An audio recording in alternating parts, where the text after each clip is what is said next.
Olá! Hoje a gente vai mergulhar num conceito bem poderoso que pode transformar a maneira como a gente lida com o nosso mundo interior. Vamos conversar sobre a soberania do nosso próprio olhar.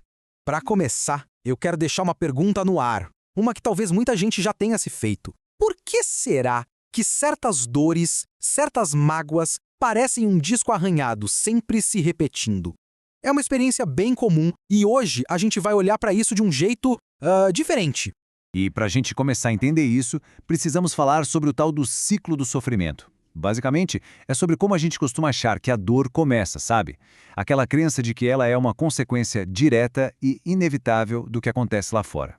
Pensa bem, acontece alguma coisa ruim, uma palavra mais dura, uma atitude que a gente não esperava e pronto, a dor vem na hora. Parece até uma equação matemática, né? Acontecimento ruim é igual a sentimento ruim. Fim de papo. E aí fica aquela sensação de que não tem o que fazer. A gente simplesmente não teve escolha. E o passo seguinte, quase que automático, é apontar o dedo. A culpa é do outro, da situação, do mundo. O problema na nossa cabeça está sempre do lado de fora. E isso, claro, nos coloca num lugar muito frágil, o de vítimas das circunstâncias. Ok, então esse é o ciclo. Mas e se tiver um outro jeito de olhar para tudo isso? Uma forma que, olha, não tem nada a ver com culpa, mas sim com poder.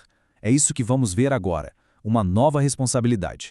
Olha só que interessante essa distinção. De um lado a gente tem a culpa. O que ela faz? Paralisa, deixa a gente impotente, com o foco sempre no que aconteceu lá fora. Agora, do outro lado, temos a tal da responsabilidade psíquica. E a proposta aqui é o oposto. Ela devolve o nosso poder, a nossa capacidade de agir. Ela tira o foco do externo e traz para dentro, para nossa escolha de como responder. Então, o ponto central é este aqui. Responsabilidade psíquica é a gente reconhecer uma coisa fundamental. O sofrimento não nasce do que acontece. Ele nasce do significado que a gente dá àquilo, da história que a gente se conta sobre o que aconteceu. Em outras palavras, a dor não está no fato, mas na nossa interpretação do fato. Essa é a grande virada de chave. Tá, o conceito é interessante, mas como é que a gente coloca isso em prática no dia a dia? Pois é, agora a gente vai ver um guia bem prático com 4 passos para começar a exercitar essa nova responsabilidade. São como degraus. O primeiro é identificar o que nos prende a essa dor. O segundo, analisar a nossa narrativa interna. O que estamos dizendo a nós mesmos. O terceiro, que é bem profundo, é reconhecer a função oculta que essa dor pode estar cumprindo.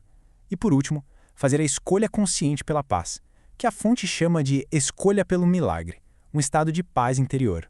Para ficar bem claro, vamos pegar um exemplo do passo 2. Pense numa situação super banal. Alguém manda uma mensagem e a outra pessoa não responde. A ação externa é só essa, um fato neutro. E é aqui que a mágica ou a tragédia acontece. A dor que surge não vem do silêncio do outro, vem da história que é ativada internamente na mesma hora. Eu não sou importante, ninguém se importa comigo. Percebe? É essa narrativa que machuca de verdade, e não a mensagem sem resposta. Isso tudo nos leva a uma questão ainda mais profunda. Se a dor é, de certa forma, opcional, por que tantas vezes é ela que a gente escolhe? Vamos explorar agora a decisão de escolher a paz. Pois é, às vezes, sem que a gente perceba, a mágoa tem uma função. Ela pode servir como um escudo para a gente não ter que lidar com uma dor ainda maior, ou pode ajudar a manter uma identidade de vítima que, de um jeito meio torto, traz um certo conforto. Ou, claro, para dar aquela sensação de que a gente tem razão no conflito. E aqui está o grande paradoxo. A solução, que é a paz interior, está sempre disponível. Mas, por estarmos apegados a essas funções ocultas da dor, a gente resiste a ela. É como se a porta estivesse aberta, mas a gente hesitasse em atravessar.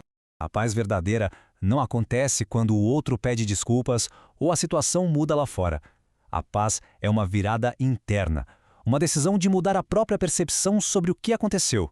E tudo isso nos leva ao conceito final, o grande prêmio de toda essa jornada. A soberania sobre o próprio olhar, o poder de escolher como ver o mundo.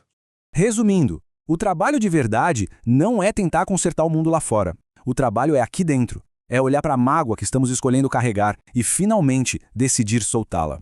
Essa frase amarra tudo de um jeito perfeito.